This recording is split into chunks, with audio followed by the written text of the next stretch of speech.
The lunchroom erupted with laughter as Ellery stood alone, clutching her research notes. "There are no female Navy SEALs," Brielle announced loudly, her father's Air Force colonel status giving her words unquestioned authority. "Your librarian, Mom? Seriously?" Teachers exchanged uncomfortable glances but said nothing as the mockery spread. Ellery's eyes filled with tears, but her spine remained straight. "It was classified," she insisted quietly, which only triggered more cruel laughter. The humiliation might have continued indefinitely if not for the sudden rumble of engines outside. Through the cafeteria windows, military vehicles with government markings pulled up, and a woman in full Navy dress uniform stepped out, her ribbons and medals catching the sunlight. From which city in the world are you watching this video today? If stories of quiet strength and long overdue recognition resonate with you, consider subscribing to hear more about the extraordinary people who walk among us unrecognized. The gymnasium of Westridge High School buzzed with the controlled chaos of Career Day, a carefully orchestrated showcase of parental achievement. The space had been transformed from its usual athletic purpose into something resembling a college fair, with tables arranged in concentric circles, each one representing a different profession. Military parents stood tall in pressed uniforms at the innermost ring, their tables adorned with recruitment materials and shadow boxes of medals. Corporate executives occupied the middle circle, distributing branded pens and business cards with practiced smiles. The outer ring held the rest: teachers, nurses, small business owners, essential professions relegated to the periphery, both literally and in the school's unspoken social hierarchy. Ellery Winters sat alone at the back of the bleachers, a strategic position that offered maximum visibility while minimizing her own presence. At 16, she had perfected the art of calibrated invisibility, not so withdrawn as to draw concerned attention from counselors, but not engaged enough to register on the social radar. Her clothing reinforced this careful neutrality. Jeans neither too fashionable nor too dated, a gray hoodie with no logos or statements, hair pulled back in a simple ponytail that required minimal maintenance. Only her eyes betrayed something beyond typical teenage disaffection.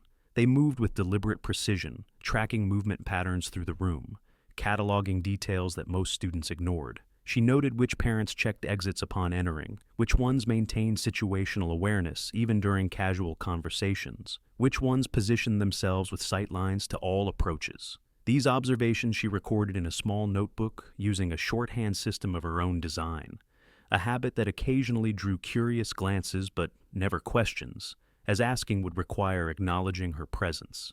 "And now," announced Principal Hargrove, medic with manufactured enthusiasm, "Colonel James Harrington of the United States Air Force will discuss his leadership of tactical operations at Barkley Air Base."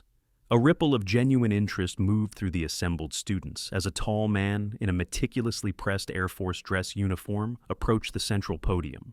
His presence commanded attention without effort, the natural authority of someone accustomed to instant obedience. The rows of ribbons and medals across his chest told a story of distinction, even to those who couldn't decipher their specific meanings. In the second row of bleachers, Brielle Harrington straightened perceptibly at her father's introduction.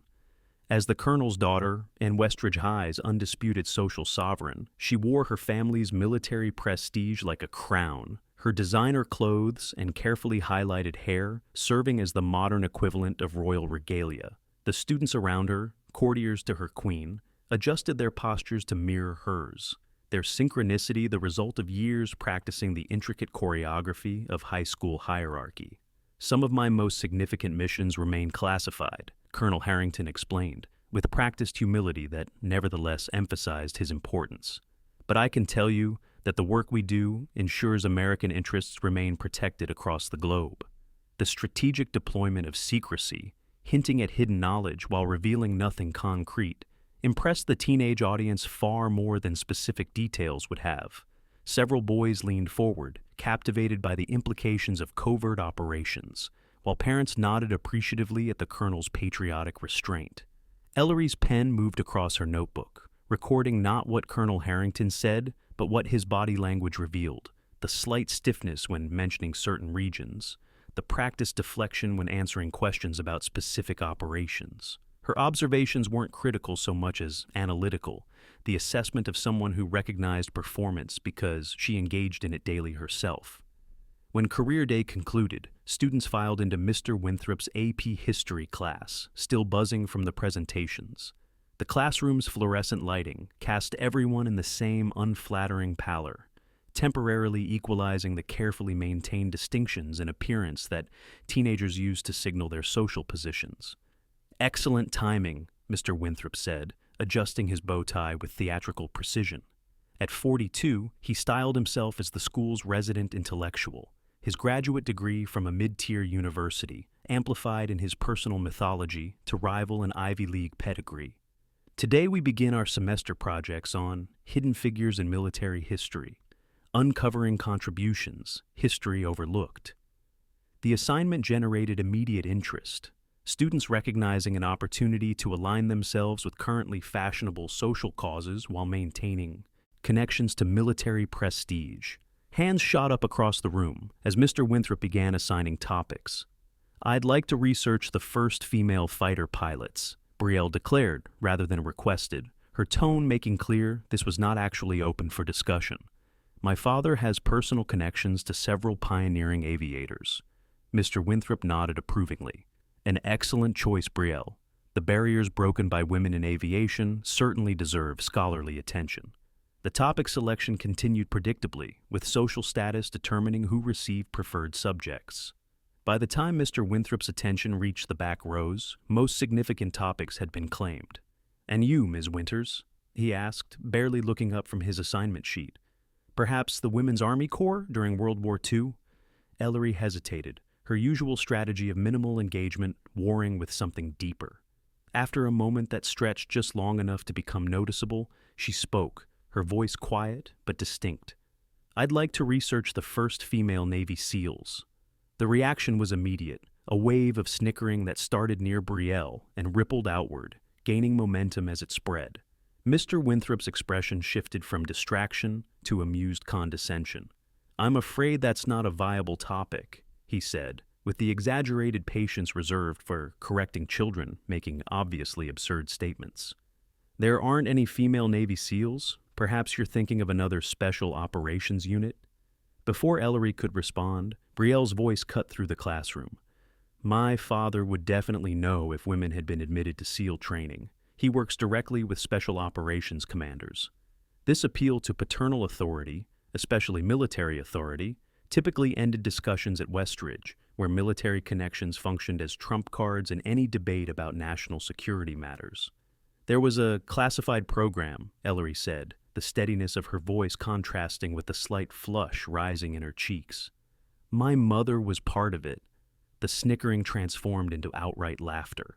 Brielle pivoted in her seat to face Ellery directly, her expression a perfect blend of mockery and false concern. "Your mom, the librarian, a Navy SEAL?" Each question rose in pitch, engineered to extract maximum humiliation. "The woman who wears cardigans and reading glasses, who drives a 10-year-old Subaru, that's who you're claiming is some secret special forces operator?"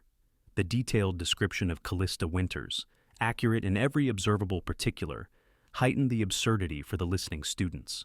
Their collective mental image of Ellery's quiet, unremarkable mother contrasted so dramatically with elite military operators that the claim couldn't help but sound delusional. "Perhaps you've misunderstood something your mother told you," Mr. Winthrop suggested, his tone indicating he was offering a graceful exit from an embarrassing situation.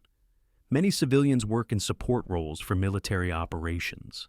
Ellery's fingers tightened around her pen, the only visible sign of her internal struggle. "She can't talk about it," she said, after a measured breath. "Most of it's still classified." This defense only fueled the mockery. "Convenient," Brielle drawled. "A secret so secret no one can ever verify it exists." Whispers spread through the classroom, pathological liar and desperate for attention, delivered just loudly enough to ensure Ellery would hear without teachers being able to identify specific perpetrators. The collective judgment solidified. Ellery Winters was either delusional or a liar, and either diagnosis confirmed her position at the bottom of the social order. Mr. Winthrop cleared his throat, reasserting control while simultaneously reinforcing the consensus. "Let's stick to verifiable historical topics, shall we?" Ellery, I'm assigning you the Women's Army Corps. I expect thorough research and proper citations. The bell rang, releasing students into the hallway where the incident would be dissected, amplified, and distributed through social media channels with ruthless efficiency. By lunch period, Ellery's claim would be school-wide knowledge, another piece of evidence in the case against her normalcy. Outside in the parking lot after school, Callista Winters waited in her Subaru, exactly as Brielle had described: sensible vehicle, practical clothing, reading glasses perched on her nose as she reviewed what appeared to be library cataloging notes. Nothing about her appearance suggested anything beyond ordinary middle-aged motherhood, certainly nothing indicating specialized military training or classified operations. When Ellery slid into the passenger seat, Callista offered a smile that contained genuine warmth but limited animation, the expression of someone who measured emotional displays with scientific precision. "How was your day?" she asked, putting the car in motion with the smooth efficiency that characterized all her movements. Ellery stared out the window, watching the familiar landscape of Westridge scroll past: the manicured lawns, the American flags mounted on porch poles, the occasional campaign sign supporting military veterans for local office. "We got our history project assignments today," she said finally, her tone carefully neutral. Subtle tension filled the car, a shift in atmospheric pressure rather than any visible change. Callista's hands adjusted on the steering wheel, her grip recalibrating to optimal position. "What topic did you receive?" The question sounded casual, but both of them recognized the careful navigation occurring. "I asked to research female Navy SEALs," Ellery said, turning to watch her mother's reaction. "Mr. Winthrop said they don't exist." Callista's expression remained unchanged, but a small muscle at her jawline tensed momentarily. A tell so minimal most people would never notice it. "No, I can't help with that," she said with practiced neutrality. "We've discussed the boundaries." The statement confirmed an established pattern. Callista's past remained deliberately undefined, even to her daughter, with clear rules against public claims. This wasn't a new conversation, but the latest iteration of a dialogue that had occurred throughout Ellery's childhood in various forms. "I'm tired of being called a liar because you won't acknowledge what you did," Ellery said, frustration finally cracking her carefully maintained composure. Callista navigated a turn before responding, her movements precise despite the emotional current running beneath their conversation. "Some things matter more than social validation," she said finally. "You know that better than most 16-year-olds. The exchange contained layers of meaning developed over years, shared understandings, private languages, boundaries both respected and resented. Their relationship, though loving, operated within parameters unusual for most mother-daughter pairs. Their modest two-story home sat at the edge of a middle-class development, neither the newest model nor noticeably outdated. Like Callista herself, it was designed not to draw attention. Beige exterior, standard landscaping, nothing that would make it memorable to passing observation. Only someone paying careful attention would notice the additional security features: reinforced door frames, specialized window locks, motion sensors disguised as ordinary outdoor lighting. Inside, the same careful balance between normality and specialization continued. The living room featured standard furniture and family photographs, while bookshelves revealed eclectic interests: library novels alongside advanced tactical literature, medical references next to historical analyses of guerrilla warfare campaigns. A locked room Ellery referred to as Mom's office remained consistently inaccessible, its contents a matter of speculation rather than knowledge. Most telling was the contrast between mother and daughter when they believed they were unobserved. Callista moved with the controlled economy of someone trained to eliminate wasted motion, every gesture calculated for maximum efficiency with minimum expenditure of energy. Ellery, whether consciously or not, mimicked these patterns in smaller ways: how she entered rooms, her awareness of sightlines, the way she automatically positioned herself relative to exits. That evening, while Callista prepared dinner with the same focused efficiency she applied to all tasks, Ellery began preliminary research for her assigned WAC topic. The kitchen table became her workspace, laptop open to the school's digital library resources, notebook positioned for easy annotation. Despite her frustration with the assignment, her approach remained methodical and thorough, researching with an intensity that exceeded typical teenage academic engagement. When Callista stepped away to take a phone call, moving just far enough that her voice became indistinct, Ellery noticed her mother had left her tablet unlocked on the counter. The uncharacteristic oversight created a momentary opportunity. With practiced casualness, Ellery glanced at the screen, capturing information with a quick visual assessment her mother had unknowingly taught her through years of example. An email displayed correspondence between Callista and someone identified only as Command, the subject line reading Kingfisher Declassification Timeline. Before Ellery could read further, Callista returned, smoothly retrieving the tablet while continuing her cooking preparations. Her movements so natural that the deliberate security correction was nearly invisible. Later, while Callista attended her book club, a monthly commitment she never missed despite showing limited enthusiasm for recreational reading, Ellery made her move.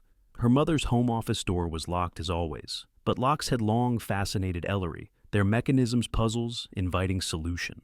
Using tools improvised from household items, she worked the simple lock with practiced precision, gaining access to the forbidden space. The office presented a study in contrasts, ordinary filing cabinets and bookshelves alongside equipment whose purpose Ellery could only guess at. She moved carefully, ensuring everything remained exactly as positioned, aware that her mother would notice displacements measured in millimeters. Her target was specific, any documentation relating to Kingfisher, the project name glimpsed on the tablet. In the bottom drawer of the filing cabinet, behind tax records and home insurance policies, Ellery discovered a folder labeled only with a numeric code. Inside lay several documents, most heavily redacted, but one page remained partially legible. It mentioned Operation Kingfisher and contained her mother's name, Callista Winters, alongside several others, all heavily marked out with black lines. The military header and official seals left no doubt about its authenticity, despite the limited readable content. Before she could investigate further, the distinctive sound of the garage door opening announced Callista's unexpected early return. Ellery hastily returned the folder, secured the drawer, and was exiting the office when Callista appeared in the hallway, her expression shifting from surprise to sharp disapproval. "What are you doing?" The question contained no raised voice, no dramatic accusation, just intensive focus that felt more compelling than any shouted demand. Ellery held up the document she hadn't had time to replace, knowing concealment would only worsen the situation. "I found this. It mentions Operation Kingfisher. And your name?" Callista's reaction carried uncharacteristic intensity as she moved forward with controlled urgency, confiscating the paper with sharp efficiency. "This is exactly why we have rules, Ellery." The confrontation felt fundamentally different from ordinary parent-teenager boundary disputes. No theatrical displays of authority or rebellious defiance, but something closer to operational security concerns between people who understood genuine stakes beyond conventional family dynamics. As Callista secured the document in a wall safe hidden behind an ordinary-looking bookshelf, Ellery glimpsed additional contents, what appeared to be a military identification card, unlike standard issue, specialized equipment whose purpose she didn't recognize, and a small case containing what might have been medals or insignia. The brief view raised more questions than it answered about what exactly her quiet, librarian mother had done before Ellery was born, and perhaps continued to do in capacities not acknowledged in their daily life. A week after the confrontation in her mother's office, Ellery entered the cafeteria and immediately sensed something had changed. Conversations paused as she passed, resuming in aggressive whispers once she moved beyond immediate hearing range. Students who normally ignored her now watched with open curiosity or barely concealed mockery. The invisible buffer zone she'd carefully maintained around herself had evaporated, replaced by unwanted attention focused with laser precision. At her usual table, selected for its tactical advantages of wall backing and clear sightlines to all entrances, Ellery found SEAL Team Liar written across the surface in permanent marker. The crude block letters sprawled across the entire tabletop, impossible to ignore or conceal. Several students at neighboring tables tracked her reaction, phones discreetly positioned to capture any emotional response for social media distribution. Ellery assessed her options with practiced efficiency. Reporting the vandalism would only amplify the humiliation. Finding another seat risked triggering more direct confrontation. After careful calculation, she set her lunch tray directly on top of the largest letters and sat down, expression neutral despite the tension radiating through her shoulders. She had just opened her history book when shadows fell across the table. Brielle Harrington stood flanked by Lacey Pembroke and Dominic Mercer, their formation creating a deliberate blockade. "You can't sit here," Brielle announced, loud enough to ensure a proper audience gathered. "This table is reserved for future special forces." Laughter rippled outward as students shifted position for better viewing angles. Ellery continued reading, her focused disengagement a practiced defense mechanism honed through years of similar encounters. "I said move," Brielle repeated, placing her manicured hand directly on Ellery's page. "Unlike some people's mothers, my dad actually has military authority." The pointed reference to Ellery's earlier claim triggered another wave of laughter, encouraging Brielle to escalate. She leaned closer, voice lowered, to ensure only their immediate circle would hear. "Everyone knows your mom is just a sad divorcee who makes up stories because she couldn't keep a husband, must run in the family." The calculated cruelty struck its intended target. For a fraction of a second, Ellery's carefully maintained composure cracked, her fingers tightening around her book. The momentary reaction, though quickly controlled, provided exactly the vulnerability Brielle had been probing for. "There she is," Brielle smirked. "The real Ellery Winters, not so tough without your imaginary SEAL team backing you up." Principal Hargrove's arrival temporarily halted the confrontation. In his early 50s, Hargrove cultivated the appearance of corporate leadership rather than educational guidance, tailored suits, power ties, and the brisk efficiency of someone who viewed school administration as a stepping stone to district positions. "What's happening here?" he asked, though his tone suggested limited interest in actual details. "Just a seating misunderstanding," Brielle responded smoothly.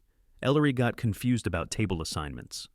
Hargrove's gaze shifted between the social queen and the isolated target, making quick political calculations. "Ms. Winters, perhaps you should find another seat. Causing disruption during lunch period isn't acceptable." "I was here first," Ellery stated, her voice leveled despite the obvious injustice. "And someone vandalized this table."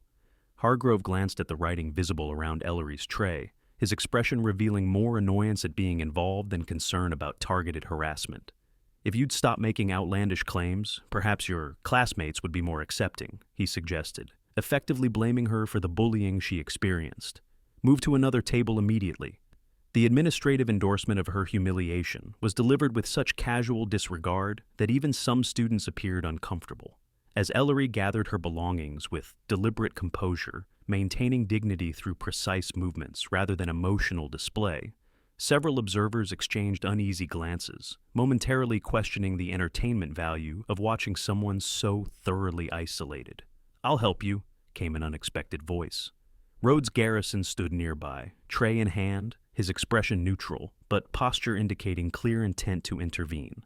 As a recent transfer student whose military father was frequently deployed, Rhodes occupied an undefined position in the school's rigid social taxonomy, neither automatically accepted nor reflexively rejected, his status still under evaluation by the established hierarchy. Without waiting for response, he picked up Ellery's drink container and nodded toward an empty table near the cafeteria's side exit.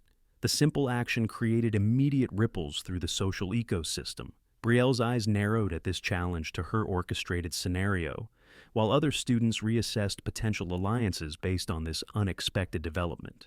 Principal Hargrove, satisfied that potential disruption had been managed, departed with administrative indifference to the underlying dynamics he'd reinforced rather than resolved. At the new table, Rhodes set down Ellery's drink without fanfare or expected social exchange.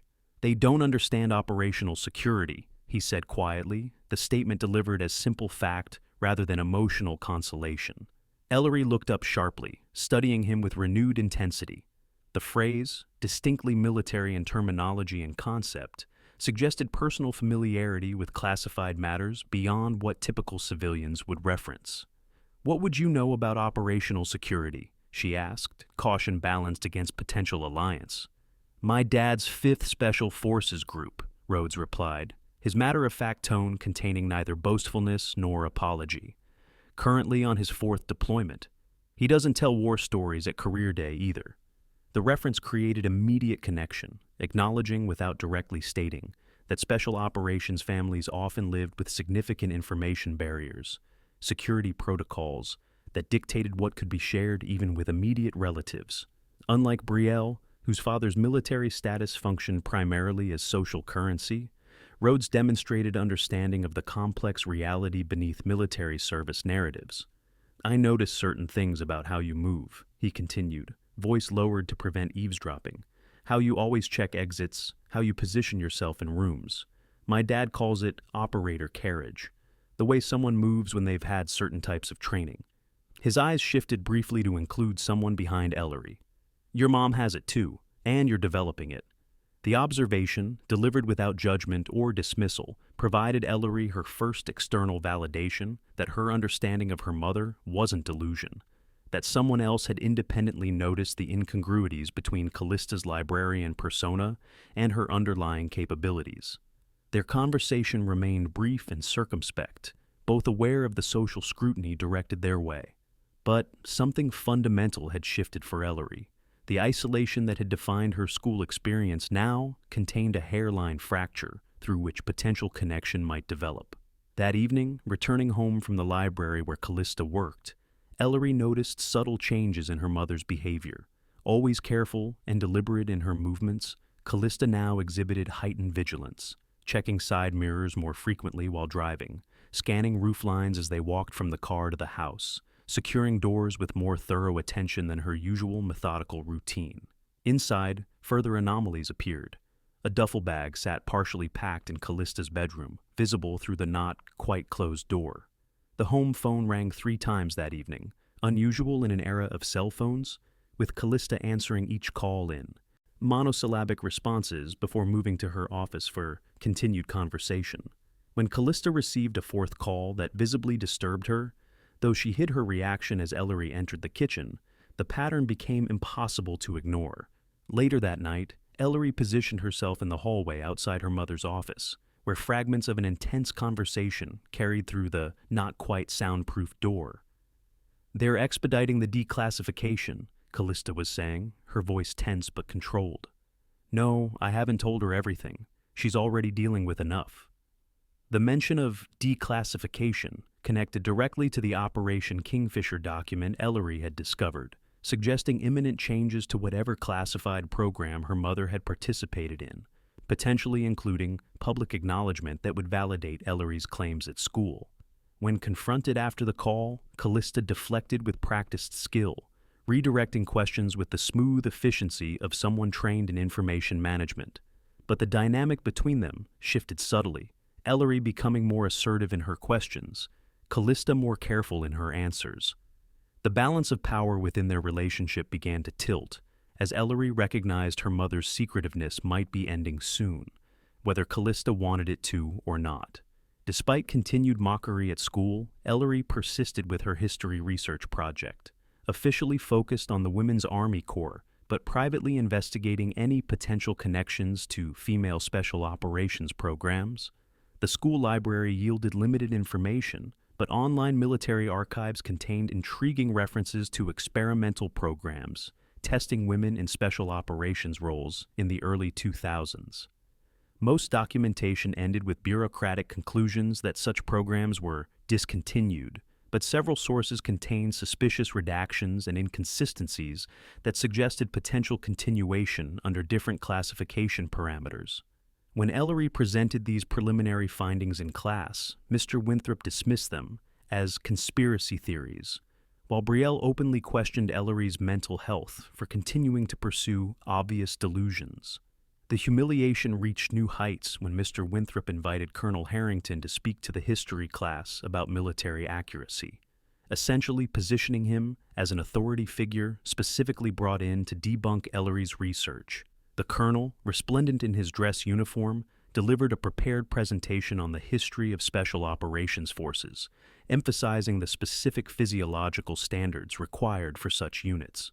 While we value the contributions of female service members, he concluded with practiced diplomacy, certain physical requirements for units like the Navy SEALs remain challenging barriers to integration, That's not bias, it's operational reality. The presentation, though never directly referencing Ellery's claims, functioned as comprehensive dismissal delivered with the full weight of military authority. Students glanced between Colonel Harrington and Ellery, the contrast between established expertise and perceived delusion reinforcing the social judgment already rendered against her. Only Rhodes, seated near the back, maintained an expression of skeptical assessment rather than automatic acceptance. When Colonel Harrington mentioned specific dates regarding Special Operations Program developments, Rhodes made notes that he'd later shared with Ellery, pointing out timeline discrepancies that suggested potential omissions in the official narrative. My dad says there's what the public knows, what most military personnel know, and then what actually happens, Rhodes explained. The gaps between those versions can be pretty significant. This external support, combined with her own research findings, strengthened Ellery's resolve despite escalating social pressure. Her quiet persistence in the face of coordinated humiliation demonstrated a resilience beyond typical teenage stubbornness, a focused determination that reflected something inherited or learned from her apparently ordinary librarian mother. The following week, Principal Hargrove announced a special assembly for the following Monday. The school had been selected for a military appreciation event featuring distinguished service members. Brielle immediately claimed insider knowledge, suggesting her father had arranged the event to highlight his own achievements and connections. They're bringing in some special operations teams for demonstrations, she informed her social circle loudly enough for Ellery to overhear. Dad says they want to showcase the elite units to potential recruits. The announcement coincided with increasingly unusual behavior at home. Callista made intense phone calls from her office, secured documents with greater frequency, and exhibited hypervigilance beyond her usual careful behavior. Her morning routine now included checking the house perimeter before departure, and she'd begun varying their routes to and from regular destinations, behavior patterns associated with counter-surveillance rather than librarian commutes. When directly questioned about these changes, Callista provided an unprecedented response. "Things are changing, Ellery. I've been authorized to tell you more, but not yet. Can you trust me for just a few more days?" The request, acknowledging both the existence of authorized information and imminent disclosure, represented significant deviation from their established patterns. For the first time, Callista explicitly confirmed that classified restrictions had limited what she could share with her daughter, validating aspects of Ellery's understanding that had been consistently denied or deflected. On the Friday before the assembly, tensions peaked when Brielle orchestrated her most elaborate public humiliation yet. As students gathered in the cafeteria, the wall-mounted screens normally displaying announcements suddenly showed edited military training videos, with Ellery's and Callista's faces poorly photoshopped onto struggling trainees, complete with captions like SEAL Team Rejection and Special Failing Forces. The cruel montage, clearly prepared with significant time investment, transformed isolated mockery into coordinated public spectacle. Students laughed as Ellery entered the cafeteria, phones recording her reaction for social media distribution. Even teachers present did little to intervene, some hiding smiles behind performative disapproval. Rhodes stepped forward, positioning himself between Ellery and the largest screen. "This crosses a line," he said, voice level but carrying. "Take it down." Dominic Mercer, Brielle's lieutenant in social warfare, moved toward Rhodes with threatening intent. "What are you gonna do about it, new kid? Call in Daddy's special forces?" The confrontation escalated rapidly, testosterone and social hierarchy creating volatile chemistry that threatened to transform psychological bullying into physical intimidation. As Dominic moved within striking distance of Rhodes, the atmosphere shifted from cruel entertainment to potential violence. The tension broke unexpectedly when Ellery's phone rang, its standard ringtone cutting through the confrontational atmosphere. She answered with composed efficiency, her demeanor transforming as she listened to the caller. When she responded, her voice carried clear authority despite its quiet volume. "Yes, sir. I understand the parameters. She'll be ready." The authoritative tone and military terminology she naturally employed created immediate disruption in the established narrative. Students nearest to her exchanged confused glances, uncertainty replacing mockery as they processed this glimpse of an Ellery Winters who operated with confident competence rather than defensive withdrawal. The assembled students filed into Monday's assembly with crackling anticipation. Brielle positioned herself prominently in the front row, her father seated on stage among other local dignitaries, while Ellery sat alone in the back, unusually calm amidst the hostility still directed her way. Through the gymnasium windows, Rhodes noticed military vehicles approaching the school, not the expected sedans that typically transported officers to school functions, but tactical vehicles with governmental markings. As the convoy stopped directly in front of the school entrance, Principal Hargrove's phone rang, his expression transforming from administrative confidence to visible shock as he listened to the caller. "They want us to do what?" he asked, looking directly at Ellery with dawning comprehension. Principal Hargrove approached the podium, visibly discomposed. The confident administrator who typically controlled school events with corporate precision now fumbled with his note cards, eyes darting between the gymnasium entrance and the assembled students. His planned introduction faltered as he read from a hastily provided statement. "Today we are honored to host representatives from a recently declassified military program as part of their public acknowledgement tour." The bureaucratic phrasing seemed disconnected from his usual polished delivery, suggesting text provided rather than prepared. This special presentation has been arranged at the highest levels of military administration.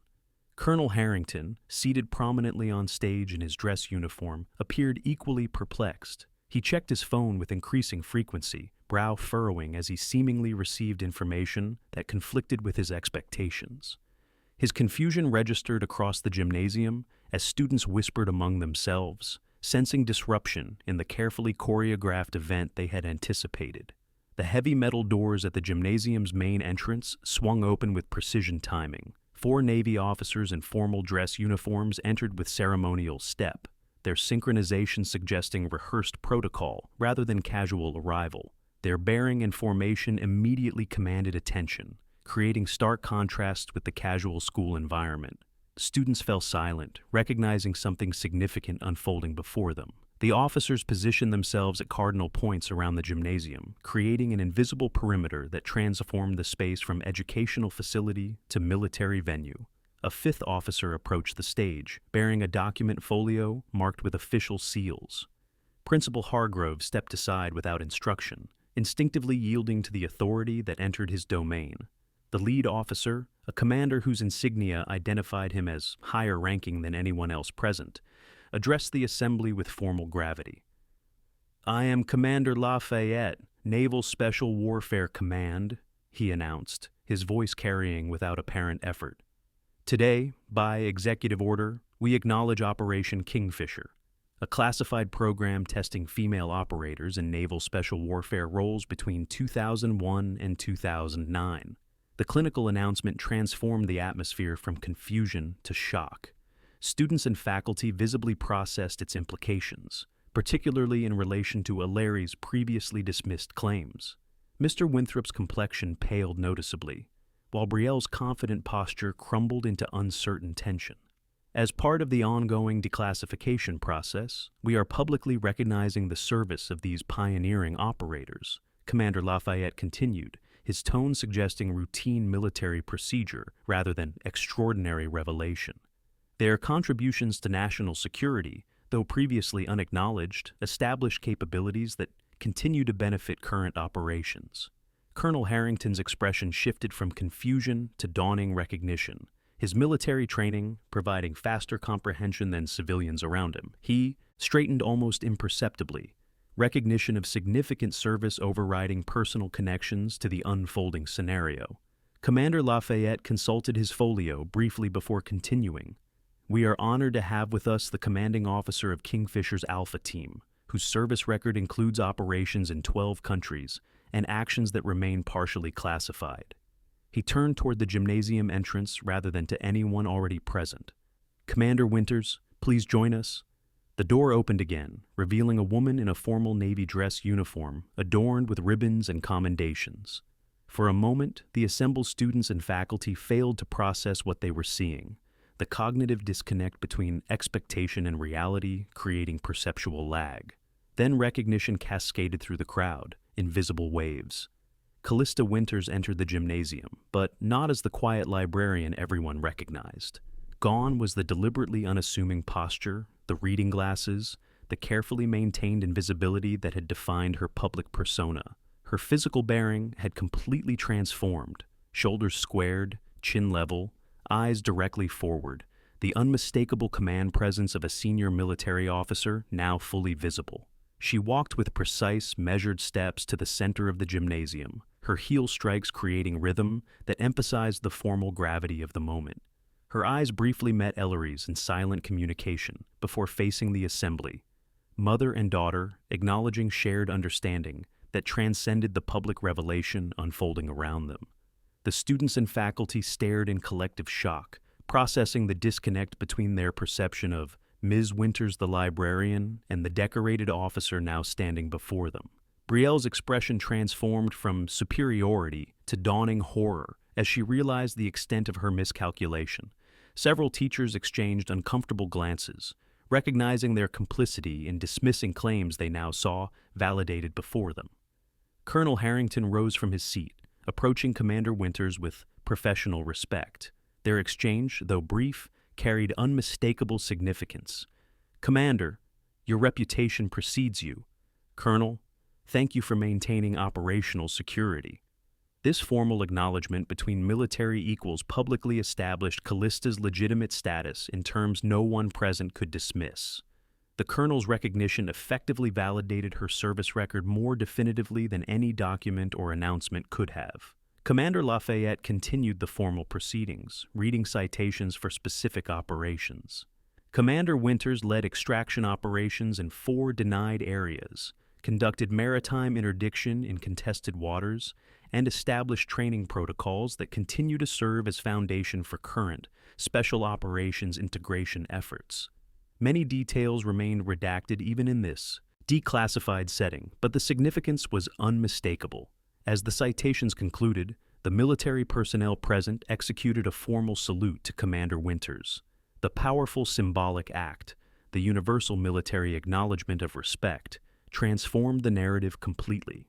Colonel Harrington joined the salute, visibly instructing his daughter to stand in respect.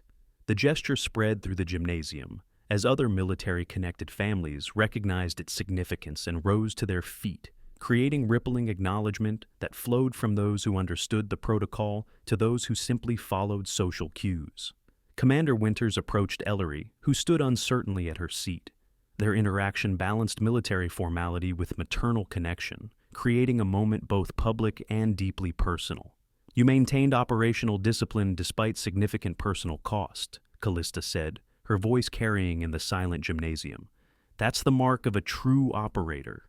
This acknowledgement, not just of her own service but of Ellery's strength in maintaining secrets, provided validation beyond simple vindication.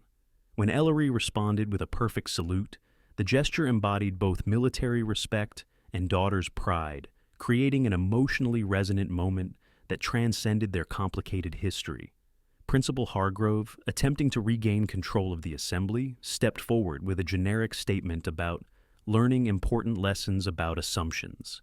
Commander Winters politely but firmly interrupted, addressing the student body directly. "My role required anonymity," she stated, her voice carrying the weight of command without requiring volume. "My daughter's role required bearing the weight of that silence. She exemplified integrity by honoring operational security, even when it cost her socially." This reframing transformed Ellery from perceived liar to someone who sacrificed her own social standing to protect national security, a perspective that fundamentally altered how her peers must view her actions. The narrative inversion was complete. What had been mockery now revealed as misunderstanding of genuine sacrifice. "The work we did in Operation Kingfisher remained classified for necessary reasons," Commander Winters continued. "But classification sometimes creates collateral damage among those who honor their commitments to secrecy. Remember that before judging what you don't understand." As the assembly transitioned to a formal presentation about Operation Kingfisher's now declassified aspects, the social dynamics visibly realigned. Students who had participated in Ellery's humiliation now attempted to distance themselves from that behavior, physical postures and eye contact patterns shifting to demonstrate revised allegiances. Teachers who had dismissed her claims now showed exaggerated respect, compensation for previous misjudgment, creating almost comical overcorrection. Brielle, her social capital, evaporating as her father deferentially interacted with Commander Winters, found herself suddenly isolated.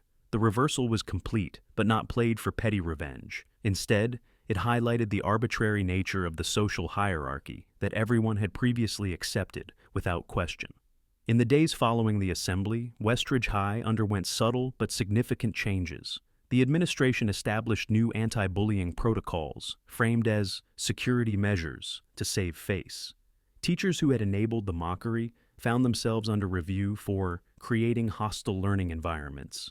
Most noticeably, students previously at the social margins, particularly those from military families without showy credentials, found their perspectives newly valued.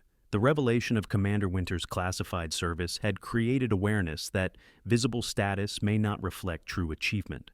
At home, Callista and Ellery navigated their changed relationship. With classification restrictions partially lifted, Callista could finally share aspects of her service previously kept secret, even from her daughter.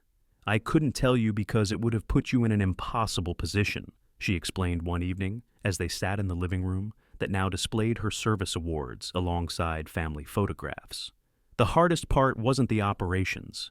It was watching you suffer for a choice I made." This vulnerability from a woman Ellery had always known as emotionally controlled created space for genuine healing between them. The secrets that had created distance now became shared history that brought them closer. "Why did you become a librarian?" Ellery asked. Curiosity about her mother's choices now permitted expression. "After everything you did, everything you were qualified for, why this?" Callista considered the question with characteristic thoughtfulness. "Information management was always my specialty," she said finally. "Knowing what knowledge matters, how to find it, how to protect it. A library is just another kind of secure facility when you think about it." The explanation revealed continuity rather than contradiction in her mother's choices. The same skills applied in different contexts. The operator's mindset translated to civilian application. This realization helped Ellery recontextualize her own understanding of identity and purpose, seeing how core capabilities could remain consistent across dramatically different external appearances. Rhodes and Ellery developed a deepening friendship built on mutual understanding of military family dynamics. "My dad always said there were operators nobody knew about, the ones doing the most crucial work," Rhodes shared as they walked between classes. "But I never considered some might be mothers driving minivans and checking out library books." This perspective helped Ellery reframe her own experience. Her mother's determined ordinariness wasn't denial of accomplishment, but a different kind of service requiring its own form of courage. The deliberate construction of Callista the librarian represented not a retreat from her military identity, but an extension of her operational discipline, a cover maintained with the same professional dedication she had applied to classified missions. When Ellery returned to school, after the initial media interest subsided, the social hierarchy had fundamentally shifted. Brielle's attempts to maintain her previous status fell flat, without the unquestioned authority that once backed her position. More significantly, Ellery found herself receiving attention she never wanted. A student seeking connection to her suddenly interesting background, teachers overly accommodating where they had previously been dismissive. Rather than embracing this reversal of fortune, Ellery demonstrated unexpected compassion, declining to weaponize her new status against those who had tormented her. "My mom didn't serve, so I could use it to make others feel small," she explained to Rhodes when he questioned her restraint after Brielle attempted awkward reconciliation. This response reflected more than teenage maturity. It demonstrated integration of the values her mother had modeled throughout her life, the operational discipline that prioritized mission over ego, service over recognition. Mr. Winthrop approached Ellery about her history project, offering a rare teacher's admission of error. "I failed to consider that absence of evidence isn't evidence of absence, especially in classified operations," he acknowledged, discomfort evident in his formal phrasing. "Your research methodology was actually exceptional given the limitations." This professional validation held more meaningful impact than social popularity, recognizing Ellery's intellectual capabilities rather than just her family connections. It established academic integrity as valuable independent of social dynamics, a standard that would serve her beyond high school hierarchies. In a quiet moment at home, Callista presented Ellery with a shadow box containing her first Navy trident, the seal emblem earned through extraordinary effort. "I couldn't display this while the program remained classified," she explained, as Ellery traced the emblem's contours with wondering fingers. "But I'd like you to have it now. You've earned the right to know who your mother really is." The physical symbol represented more than military achievement. It embodied the truth finally allowed to exist in the open between them, healing years of necessary distance created by security requirements. The trident, displayed in Ellery's room beside her own academic achievements, created visual continuity between their experiences. Legacy transmitted not just through genetics, but through shared values. At a school board meeting discussing recent events, Commander Winters appeared not in uniform, but in her librarian attire, deliberately emphasizing her dual identity. "Strength doesn't always announce itself," she stated during public comment, addressing policies regarding student treatment. "Sometimes it whispers from unexpected places, doing essential work without requiring recognition." Her message resonated beyond her personal situation, challenging community assumptions about where value and contribution truly reside. Several board members who had previously dismissed Ellery now listened with uncomfortable attentiveness, recognition of their misjudgment, creating receptivity to perspectives they might once have ignored. When the next career day arrived months later, Callista attended as both librarian and former special operator, helping students understand that identities can contain multitudes. Her presentation included not just military operations, but information management principles, connecting her classified service to her current role through the common thread of organizational systems and knowledge protection. Brielle, significantly humbled by recent events, approached Ellery with genuine curiosity rather than performance. "How did you stand it, knowing the truth but not being allowed to defend yourself?" The question revealed growth, not just socially, but in understanding that true strength often lies in restraint rather than dominance.